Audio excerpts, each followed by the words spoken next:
Once it happened that a blind man was brought to Buddha, and the blind man was no ordinary blind man. He was a great academician, he was a great scholar, very skilled in argumentation. He started arguing with Buddha.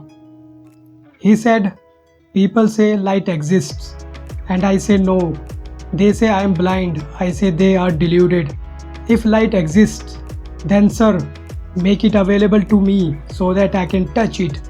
If I can touch it, or at least if I can taste it, or I can smell it, I will believe. Or if you beat the light like a drum so that I can hear it. These are my four senses, and the fifth sense, which people talk about, is just imagination.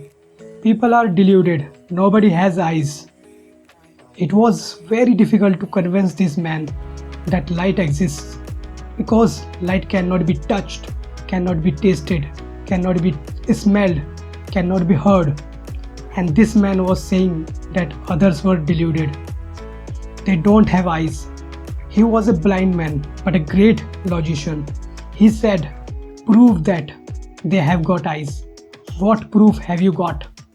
Buddha said, "I will not say anything, but I know a physician, and I will send you to the physician. I know he will be able to cure your eyes." But the man insisted, "I have come to argue about it." And Buddha said, "This is my argument. Go to the physician." The man was sent to the physician. His eyes were cured. Within 6 months, he was able to see. He could not believe it. He was ecstatically happy. He came dancing to Buddha. He was mad.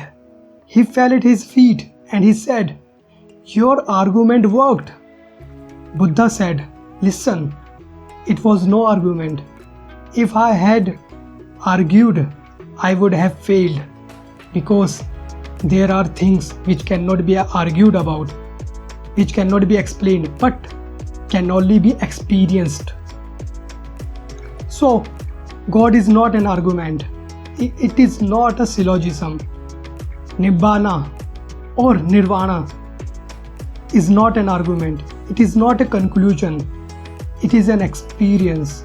Unless you experience it, there is no way to even understand it, what it is.